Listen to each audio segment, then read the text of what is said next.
سلام خدمت همراهان عزیز دانستنی‌ها. خیلی خوش اومدین به کانال خودتون. خوشحال میشم با لایک و کامنتاتون به بهتر شدن کانال کمک کنید.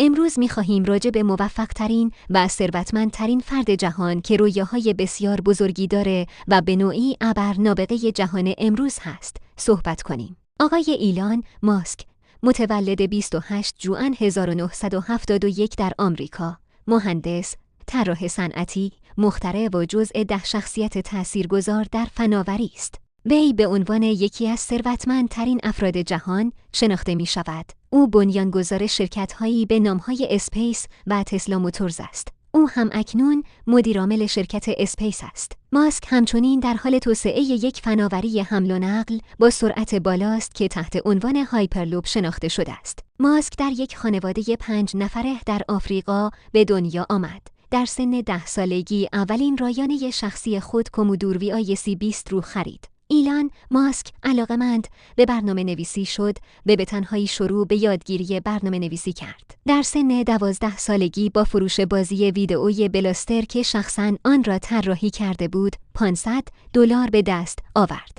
5 تا از اختراعات برتر ایلان ماسک استارلینک یک ماهواره در مدار پایین زمین است که اینترنت با داده‌های نامحدود و سرعت پهنای باند سریع فراهم می‌کند. این ماهواره‌ها گزینه‌های اینترنت قابل حمل یا ثابت را با قیمت هنگفت به کاربران ارائه می‌دهد.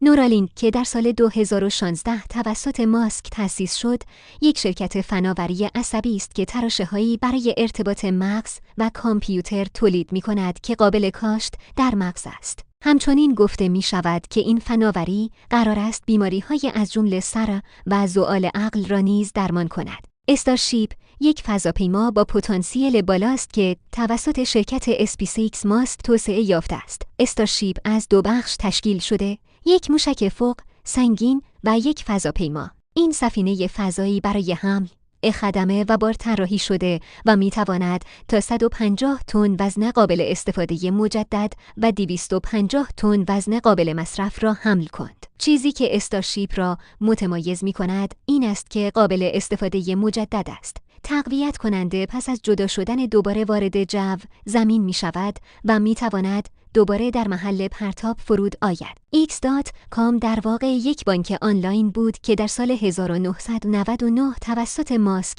و 3 نفر دیگر راه اندازی شد.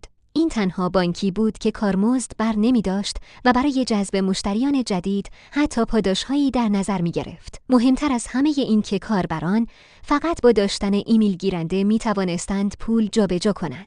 در ادامه یکی از شاهکارهای شگفت‌انگیز ایلان ماسک را با هم ببینیم. موشک و فضاپیمای بوسترهای شرکت اسپیس ایکس یکی از بزرگترین اختراعات جهان امروز به شمار می رود.